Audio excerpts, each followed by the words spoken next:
nagaan olaatti arjummaa keetiin nu eeddee waaqayyo du'aamaaf dhiphinamaa gidiraamaa fi yaaddoo hamaa nurra dabarsitee barruu harka keetii irratti nu baattee ergamoota keetiin nu eeddee waaqayyo baroota ji'oota guyyoota hundumaa nu dabarsitee nagaan olaattee sa'aatii kanaaf yeroo kanaa waan nu geesseef si galateeffannaa yaa waaqayyo waaqaaf lafarratti galanni ulfinni guddaan siif haa ta'u.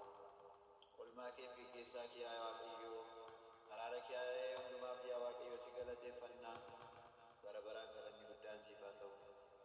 Si galateeffachaa immoo yaa waaqayyo si kadhanna harka keenya sitti qabna ilma dubaroo Maariyaam sa'aatii kanaaf yeroo kana biyya keenyaaf nagaa naannoo keenyaaf nagaa tokko keenyaaf nagaa jireenya keenyaaf nagaa akka nu laattuuf kan nu lolu yaa waaqayyo nagee keessaa nu baasuu kan barbaadu dubbii keetti daagina gochuu kan barbaadu yaa waaqayyo dhiiga keenya dhangalaasuu kan barbaadu lafee keenya cabsuu kan barbaadu fagoo dhaabatee dhiyoo dhaabatee kan nurratti xiyyeeffatu kan karoora nurratti karoorsu yaa waaqayyo humna waaqummaa kennurraa rukutuun fedhaa biyya keessa waaqarraa nuuf haa ta'u.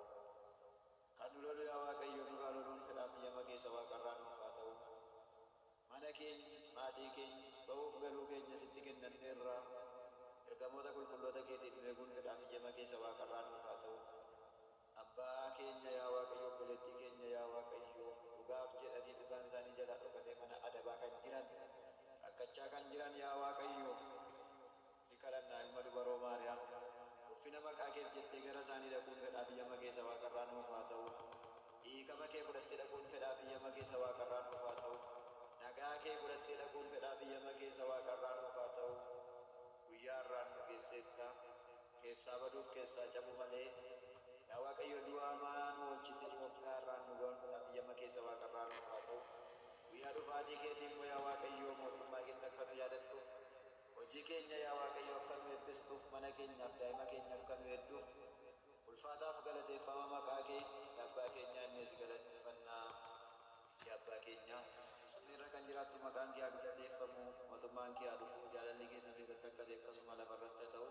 Kan nu qabu soora foon keenya irraa nuuf kenni yakkaa keenya nuuf dhiisi nunis kan nu yakkaniidhaaf akka dhiisnu qorumsatti nu galchini hamaa irraa nu oolchi malee mootummaan kan keetii oomis galatis bara baraan ameen.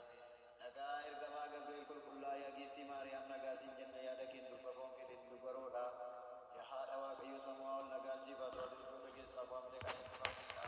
Firiin gadameessa keetis kan eebbifameedha gammadii ayyaana qabeettii waaqayyo si wajjin jiru jaallatamaa ilma kee gooftaa keenya Kiristoos bira araaraa fi kadhadhu cubbuu keenya nuuf haa dhiisu kee nu haa qulqulleessu bara baraan ameen. Galanni Waaqni tokko kan ta'an abbaa ilmaa bira arras boorisan bara baraatti ameen. Waaqayyo sinaa eebbisu eebbifama. Ameen ameen.